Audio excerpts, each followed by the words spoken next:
David Bossie. I've got to ask you about the latest from Omarosa. She has now made more headlines as she has released this new recording of Lara Trump.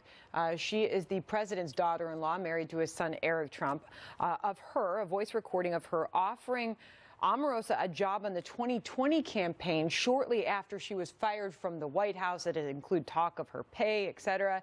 Omarosa claims that this was an attempt to buy her silence, to censor her.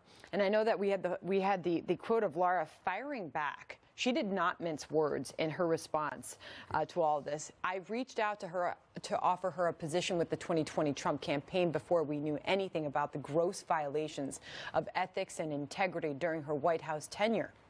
She goes on to say, woman to woman, I shared a connection with Omarosa as a friend and a campaign sister, and I am absolutely shocked and saddened by her betrayal and violation on a deeply personal level. And Laura just said it exactly right. They were campaign sisters. They traveled the country together on a women's tour, a bus tour in Florida and North Carolina and many other places. They spent a lot of time together. So this is Lara Trump simply reaching out to somebody who she knows very well from the campaign. Omarosa transitioned from the campaign to the White House. At this time, because of the deal that General Kelly made with Omarosa, in the sense of, if you leave quietly, we won't talk about your unethical behavior.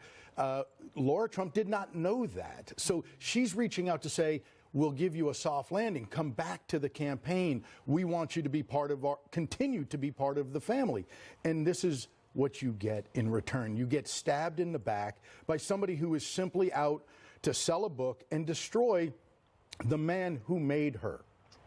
You know, this is the first time we've caught up in a bit, David, and I mean, her headlines have been out there. What has your thinking been the entire way through? This is just the latest. I share the family's, disgust. I share their disappointment.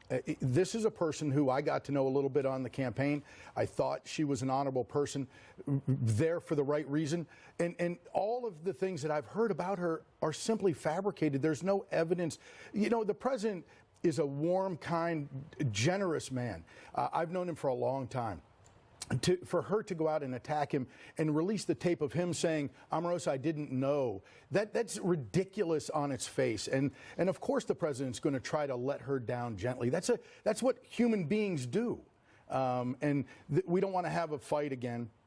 I'm sorry you're leaving. I heard you're leaving, and I'm sorry. Well, that's a natural thing to do that happens across the country. A very firm response from Lara Trump, and on a professional and a personal level, clearly. David Bossie. And if I could just, it's hard to say this money was going to be hush money when it's fully disclosed on FEC records. I mean, saying you're going to be paid $15,000 a month when it's going to be on the first, your paycheck is going to be publicly disclosed is ridiculous. David Bossie, good to see you. Thank you. Thank you.